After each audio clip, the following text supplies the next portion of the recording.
미국 맥도날드 한 매장에서 햄버거 패티 안에 지렁이가 들어있었다는 소문이 퍼진 적이 있었습니다.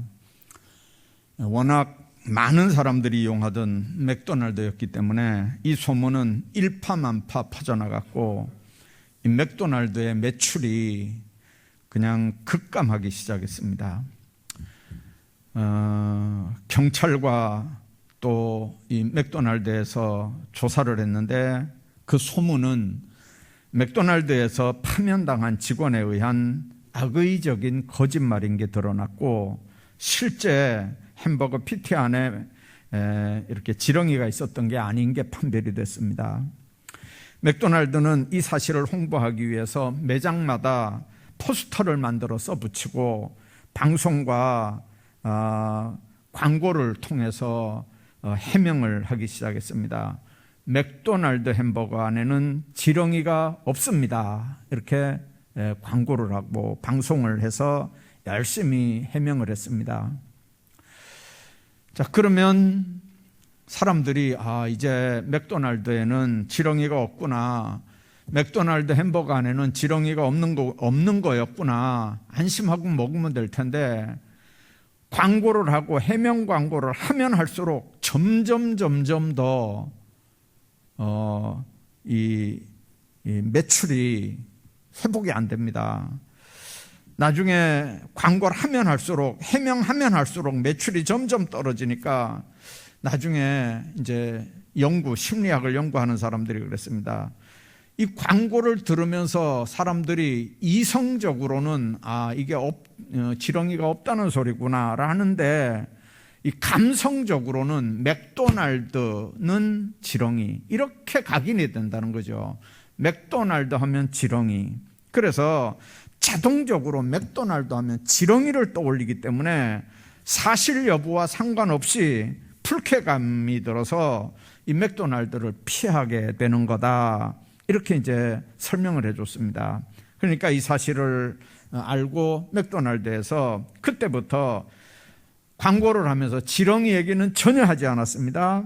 그리고 새로운 음료와 감자튀김을 홍보하면서 대대적인 마케팅을 벌였는데, 이제 그때부터 매출이 서서히 회복이 되기 시작했다고 합니다. 감자튀김과 음료에 집중한 사람들이 시간이 흐를수록 햄버거와 지렁이를 잊어버리게 됐다는 얘기입니다. 반복되는 죄의 굴레에서 벗어나기 위해서는 죄를 이기자가 아니고 죄를 이길 힘을 주시는 하나님의 은혜를 감사하는 일에 집중해야 합니다. 내 힘으로 할 수 있는 건 오로지 주님이 주시는 은혜를 바라고 믿는 것뿐이라고 우리가 입으로 시인하고 고백해야 합니다. 내가 살아온 모든 날 내가 죄 없다라고 하는 게 아니고, 그럼에도 불구하고 도우시는 하나님의 은혜 때문에 내가 오늘까지 살고 있다고 하나님 앞에 고백하는 겁니다. 하나님의 은혜를 더 의지하면서 감사가 넘치면 누구든지 우리는 죄에서 자유함을 얻을 수 있습니다. 하박국 선지자가 살았던 때가 BC 6세기입니다. 예루살렘에서 활동을 했고, 동시대 인물들은 예레미야 같은 사람들이 그 동시대에 사역했던 대표적인 사람들입니다. 바벨론이 이제 침략함으로 이스라엘 나라가 망하기 직전에 이제 국민들은 도탄에 빠지고 정치는 혼란에 빠져 있었습니다. 우상 숭배와 부패가 심했습니다. 이때 왕이 여호야김이라고 하는 왕이었는데, 요아스의 아들입니다. 전쟁터에서 아버지가 죽으니까 이제 아들이 왕자리를 물려받았는데, 얼마나 세금을 많이 거뒀는지, 정말 그 엄청난 세금을 거둬서 옆에 나라들 쳐들어오지 말라고 그 돈을 갖다 상납을 하고 못된 짓들을 얼마나 했습니다.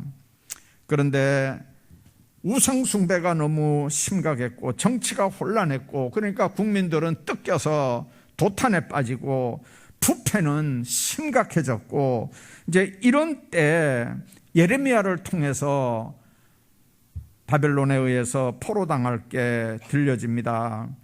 창자가 흔들리고 입술이 떨릴 만큼 무서운 환란의 소식들이 들립니다. 경제적으로도 무화과나무, 포도나무, 감람나무 뭐 하나 변변한 게 없습니다.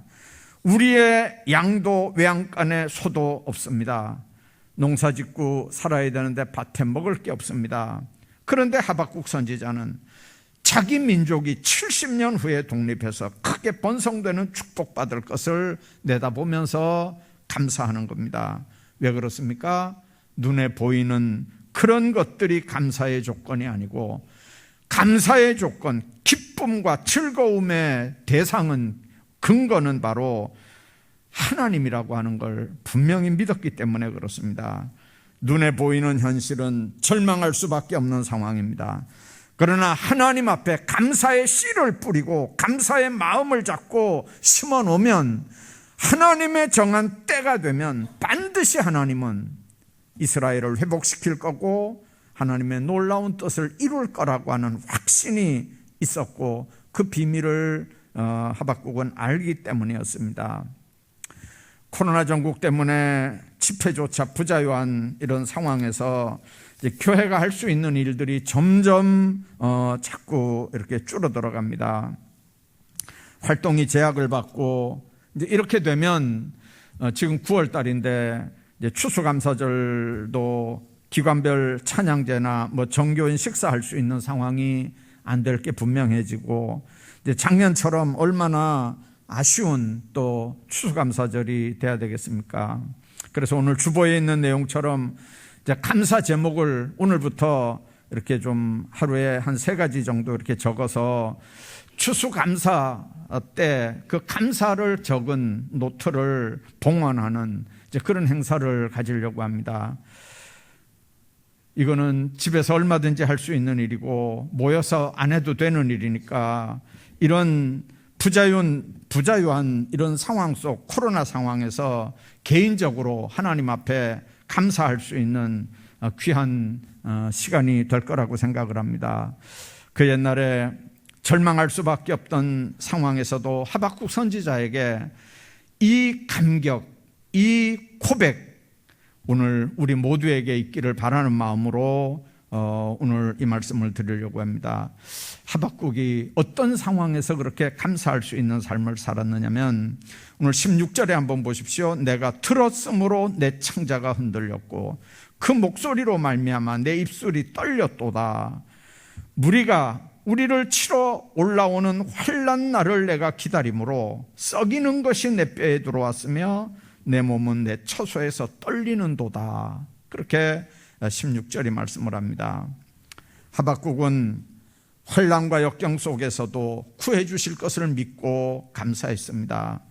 환난이 가득한 이 세상에서 우리는 하나님께서 하박국을 지켜주신 그 하나님의 보호하심이 절대로 필요합니다. 무화과나무도 포도나무도 감람나무도 모두 이스라엘 민족들을 상징하는 과일나무들입니다. 우리의 양, 외양간의 소, 이스라엘과 하나님과의 제사에 꼭 필요한 제물들입니다. 그런데 환난도 환난이지만 하나님 앞에 양도 없고 제사도 없으니까 하나님을 영화롭게 하는 방법, 하나님께 나아가는 방법, 하나님께 제사하는 근거, 매개체가 없어져 버린 겁니다. 환난도 어렵고 힘듭니다. 그러나 그거보다 더 어렵고 힘든 건 하나님 앞에 감사할 수 있는 감사거리가 없어졌다는 얘기입니다. 다윗이 얼마나 많은 환난을 당했습니까? 얼마나 많은 전쟁을 겪었습니까? 그 환난, 그 전쟁에서 다윗이 살아남을 수 있었던 힘은 뭐였습니까? 그 입술에 하나님을 향한 감사가 있었기 때문에 그렇습니다. 나중에 다윗의 고백 여러분들 기억하십니까? 종이 무엇이 관대? 그 말은 이새의 아들로 들에서 양을 치는 목자였는데 하나님께서 이렇게 해서 나를 이스라엘의 왕으로 삼으셨다는 거죠. 왕이었으면서도 한 번도 자기가 목자였을 때를 버리지 않았습니다. 그때 그 모습을 한 번도 잊어버리지 않습니다.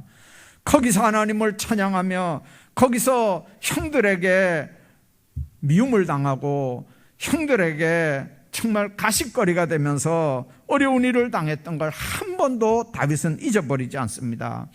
다윗 주변에 많은 사람이 다윗을 불평하고 원망하고 대적을 하고 전쟁을 일으켜서 다윗을 죽이려고 하지만 그 중심이 다윗은 변하지 않았습니다. 왜 그렇습니까? 옛날 생각하니까, 자기의 근거를 생각하니까 그 입술에 감사가 떠나지 않는 거예요. 그 입술에 찬양이 떠나지 않는 거예요.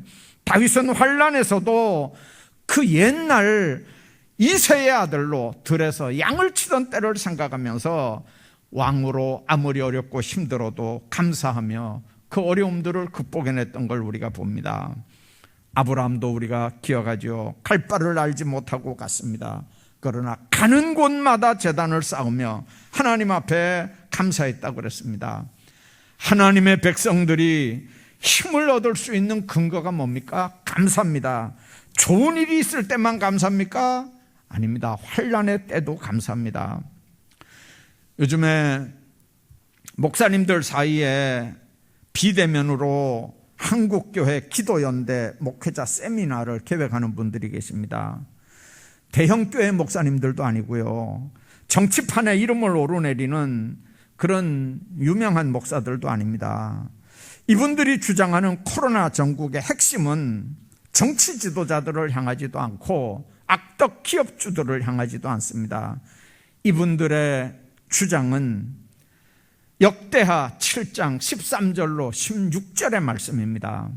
혹 내가 하늘을 닫고 비를 내리지 아니하거나, 혹 메뚜기들에게 토산을 먹게 하거나, 혹 전염병이 내 백성 가운데 유행하게 할 때 내 이름으로 일컫는 내 백성이 그들의 악한 길에서 떠나 스스로 낮추고 기도하여 내 얼굴을 찾으면 내가 하늘에서 듣고 그들의 죄를 사하고 그들의 땅을 고칠지라.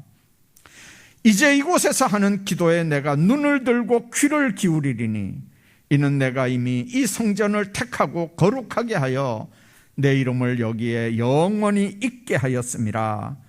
내 눈과 내 마음이 항상 여기 있으리라. 그렇게 말씀합니다. 역대하 7장 13절부터 있는 말씀입니다. 지금은 우리가 남을 탓할 때가 아닙니다. 내 이름으로 일컫는 내 백성이 그들의 악한 길에서 떠나 스스로 낮추고 기도하여 내 얼굴을 찾으면 내가 하늘에서도 듣고 그들의 죄를 사하고 그 땅을 고치겠다는 얘기입니다. 뭐 할 때요? 전염병이 내 백성 가운데 유행할 때. 지금은 우리가 남을 탓할 때가 아닙니다. 여당은 야당을 탓하고 야당은 여당을 탓하고 정치 지도자들을 탓하고 세속주의를 탓하고 코로나를 탓하고 방역 당국을 탓하기에는 지금은 사태가 어떤 면에서 너무 절박할 수도 있습니다. 이 폭풍을 만난 것이 나 때문인 줄 아노라 했던 요나처럼 기도하지 않고 뱀이창에 들어가서 잠자던 그런 요나의 문제처럼 크게 오늘 우리 영적인 문제고 내 문제임을 우리 모두 스스로 회개하고 고백해야 합니다. 대통령의 문제가 아니고 대통령을 위해 기도하지 못하는 내 문제고 지도자들의 문제이기 전에 그들을 위해 기도하지 못하는 내 문제인 걸 우리가 기억해야 합니다. 1895년 미국 엘라베마주에 있는 목화밭에 벌레가 들끓어서 목화가 모두 죽어버리는 흉년이 들었습니다. 그 사람들 농사의 80-90% 수입을 차지하는 이 목화밭에 벌레가 생겨서 목화 농사가 폐농을 하게 됐습니다. 여러분들, 그런 상황이 들으니까 그 엘라베마주에 있는 농민들이 제일 먼저 무슨 생각을 했겠습니까? 종교 자유를 찾아서 미국을 건국했는데 1895년이니까 아직 흑인 노예 문제 갈등이 최고조일 때입니다. 엘레바마 주민들이 이 목화병이 자신들의 죄에서 왔다고 생각을 하고 회개를 하는 겁니다. 수입이 보장되던 목화 농사를 다 내려놨습니다. 그리고 회개하면서 판로 문제도 불확실한 땅콩과 커피를 심게 됐습니다. 그런데 신앙적으로 우선순위가 딱 정립이 되니까 나중에 목화를 재배할 때보다 몇 배 더 풍성한 수확을 거두게 됩니다. 그때 엘레바마 사람들은 이 벌레 재앙 때문에 자신들이 신앙을 점검할 수 있었고, 그 신앙 점검을 통해서 하나님과의 관계가 회복이 됐고, 그러니까 하나님께서 목화 농사 질 때보다 훨씬 더 풍성한 물질을 줬다고 감사했다는 거죠. 창자가 흔들리고 입술이 떨릴 만큼 환난의 소식이 들려도, 경제적으로 어려운 문제가 생기고 신앙적으로 감사 제사를 드릴 재물들이 다 없어져도, 오늘 하박국의 고백처럼 여호와로 말미암아 즐거워하고 구원의 하나님으로 말미암아 기뻐하는 삶들 사시기를 주의 이름으로 축원합니다. 뿐만 아니라 하박국은 죄에서 구원받은 것에 대해서 감사합니다. 여러분들, 우리가 신앙생활하면서 환난에서 이기게 하시고 환난을 극복하게 하시는 하나님, 물론 우리가 감사해야 합니다.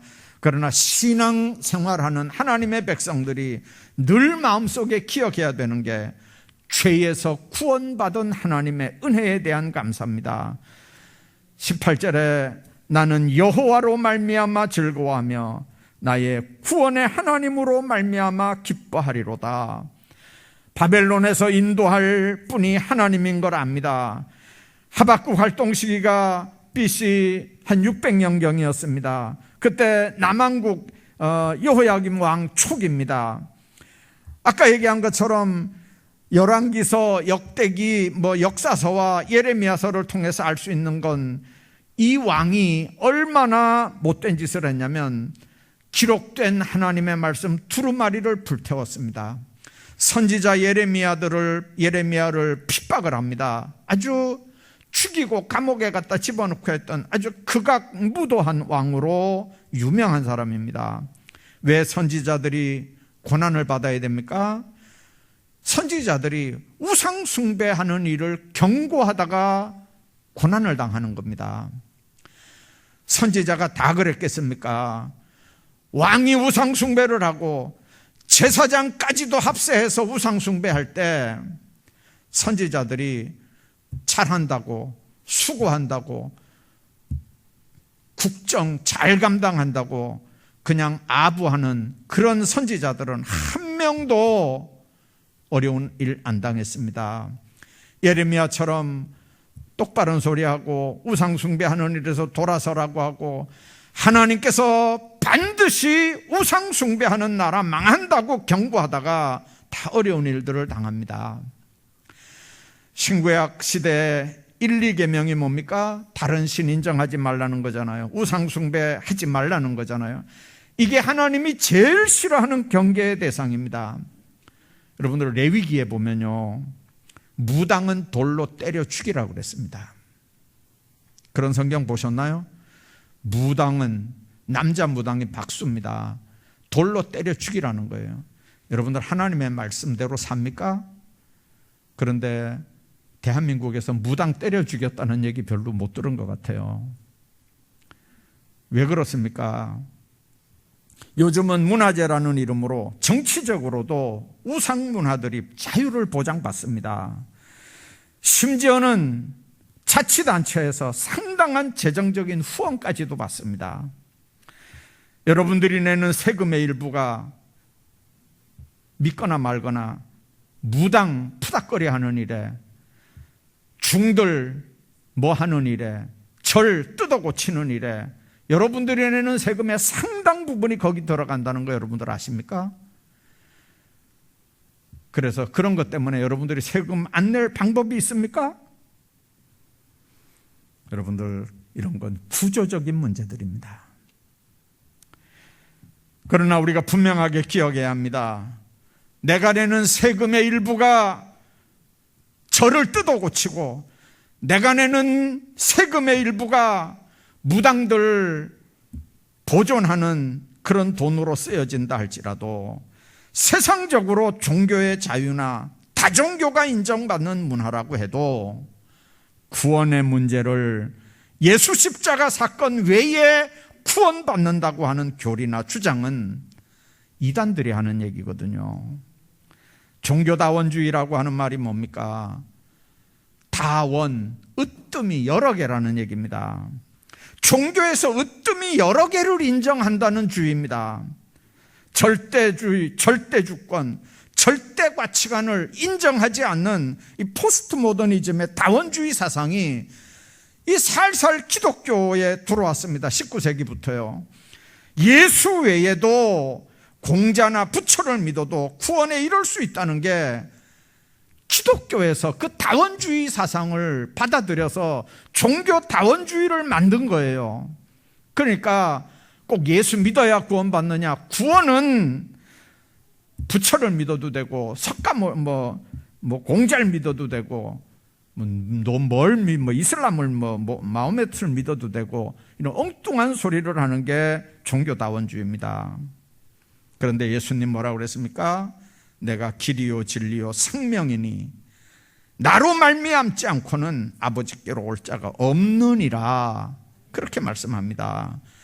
구원 문제의 열쇠는 하나님께만 있고 이 비밀은 예수 십자가의 피공로인 줄로 믿습니다. 예수 십자가, 회개하고 죄를 이기게 하는 능력, 악을 물리치는 능력이 오직 예수 그리스도의 우리를 위해 흘린 보혈에 있다고 하는 걸 믿으시기 바랍니다. 철저한 절망에 처한 심령들이 회복되고 죄에 매인 사람들을 구원하는 능력이 나를 위해 십자가 지신 예수 그리스도의 십자가 사건에 있는 겁니다. 그렇기 때문에 누구든지 십자가의 보혈을 믿으면 죄로 유혹받는 마귀를 물리칠 수 있고 구원의 자비를 청험할 수 있는 겁니다. 알렉산더 대왕이 어느 날 죄수들이 노를 젓는 노예선을 방문했대요. 왕이 죄수들에게 너는 무슨 죄로 끌려와서 노를 젓느냐 이러니까 죄수들이 대왕이니까요 막 얼마나 기회가 좋습니까? 대왕이시여 나는 억울합니다. 나는 죄가 없는데 재판을 잘못해서 이렇게 됐습니다. 나는 억울합니다. 나는 죄가 없습니다. 난 죄인이 아닙니다. 나는 억울합니다. 막 이렇게 변명을 하는 거예요. 그런데 어떤 한 사람이 고개를 푹 숙이고 나는 죄인입니다. 나는 고생해도 마땅합니다. 난 죽일 놈입니다. 그렇게 고개를 푹 숙이는 거예요. 그러니까 알렉산더 대왕이 여기는 다 억울한 사람들, 의인들만 있는데 너 죄인이 왜 여기 있느냐고 당장 이 죄인을 밖으로 끌어내라고 알렉산더가 고함을 질렀다 그러잖아요. 사람도 속지 않습니다. 하나님께서 속겠습니까? 오늘 우리가 기억해야 합니다. 스스로 속이지 말라는 거예요. 우리는 죄인인 줄로 믿습니다.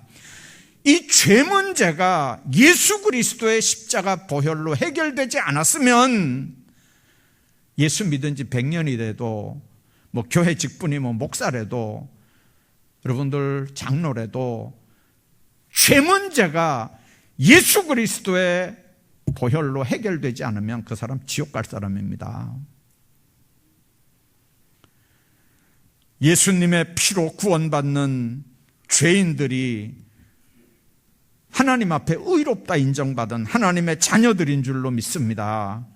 요한 1서 1장 8절에 보면 만일 우리가 죄 없다고 말하면 스스로 속이고 진리가 우리 속에 있지 아니할 것이요, 그렇게 말씀합니다.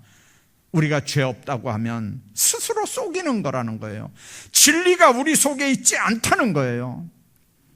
하나님 앞에 스스로 죄인이라고 시인도 하시고 고백도 하시고 죄인같이 사시길 바랍니다.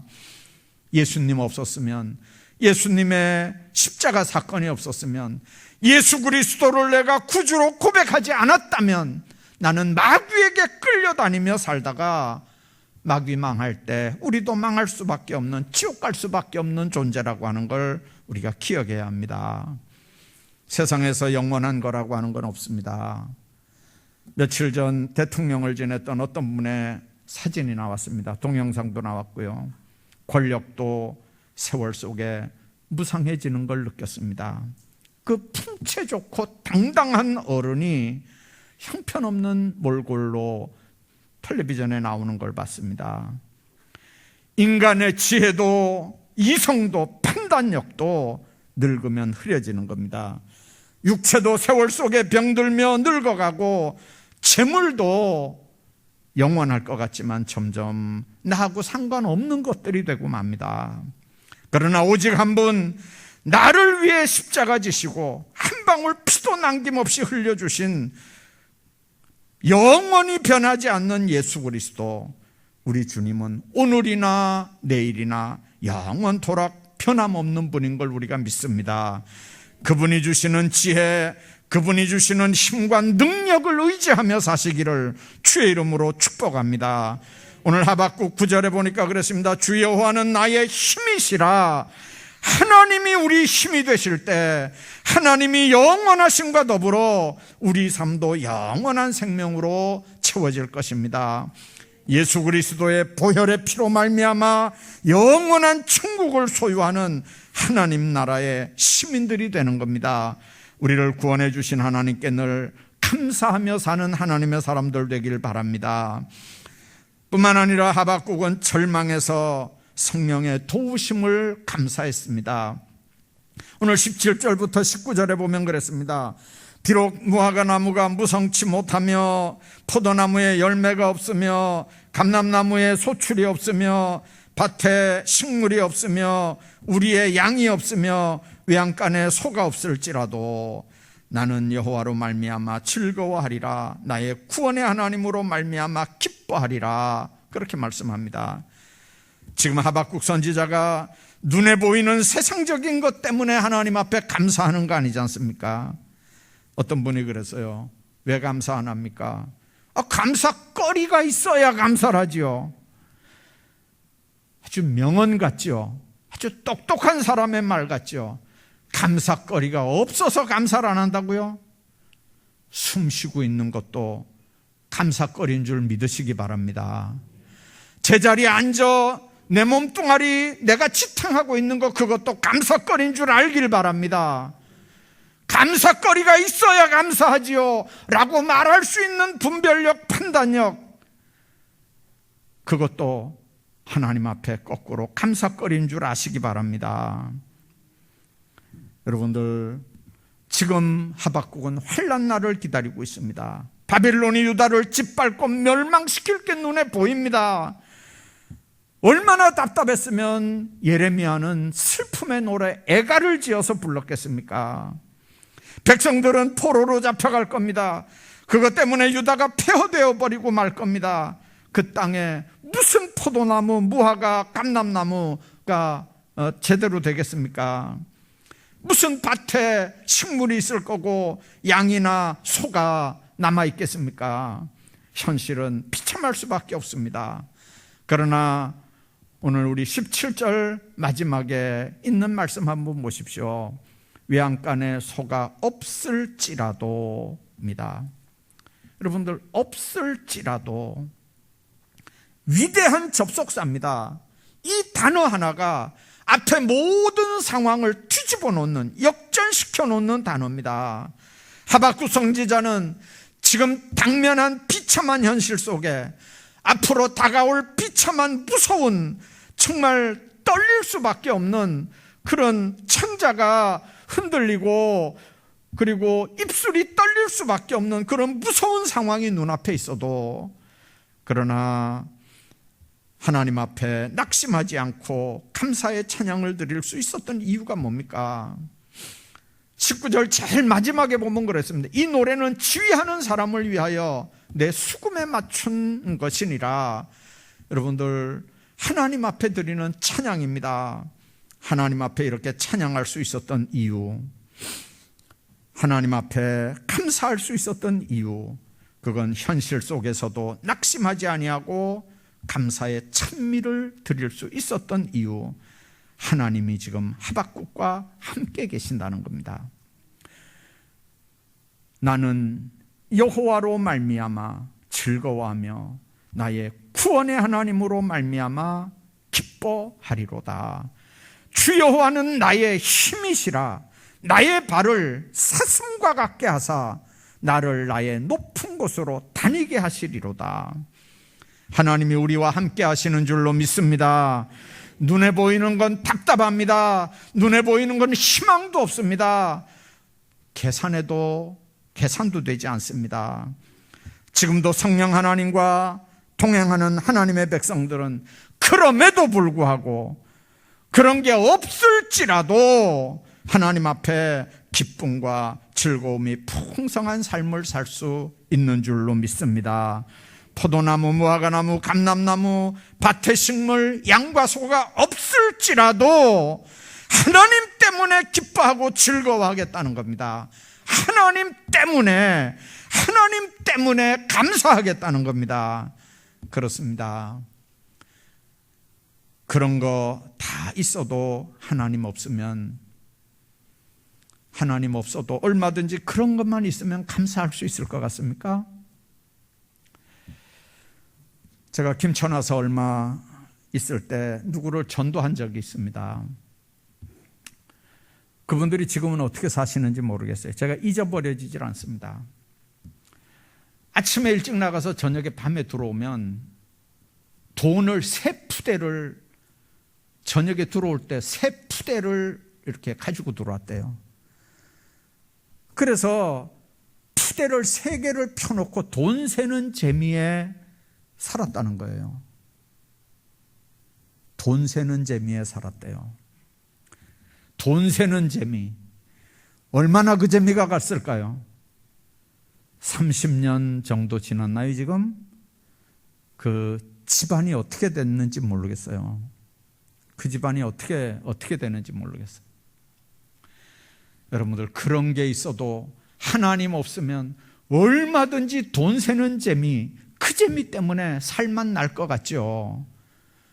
그러나 예수 믿는 사람들은 세상에 그런 재미가 없어도 하나님 때문에 기뻐하고 하나님 때문에 즐거워하고 하나님 때문에 감사할 수 있는 그런 삶의 사람들인 걸 믿으시기 바랍니다. 그래서 높은 산이나 거친 들이나 초막이나 궁궐이나 그게 무슨 상관입니까? 내 주 예수 모신 곳은 그 어디나 하나님 나라인 줄로 믿습니다. 주님 때문에 거기 기쁨이 있고 주님과 동행하니까 거기 즐거움이 있으면 거기가 천국이고 감사할 수 있는 삶인 줄 믿으셔야 합니다. 코로나 전국에 지난날 돌아보면서 한번 받은 은혜들을 생각해 보십시오. 비록 물질을 잃어버렸다, 돈 벌지 못해서 경제적으로 어렵다, 그런 쪽만 자꾸 생각하지 마시고 자꾸 그런 쪽으로 불평하고 원망하지 마시고 하나님께 받아 누리는 좋은 쪽을 한번 보십시오. 하나님이 돈은 못 벌게 했지만 그래도 건강 주신 거 감사하고 가정에 평안 주신 거 감사하고 좋은 사람들 내 옆에 붙여주신 거 감사하고 하나님께 받아 누리는 것들을 체크해 나가시기를 바랍니다. 오늘 나가시면서 감사 노트 다 받아가시고 여러분들 하나님 앞에 받아 누리는 감사들을 하나씩 이렇게 체크를 해보셔요. 한번 또박또박 이렇게 기도하는 마음으로 적어보셔요.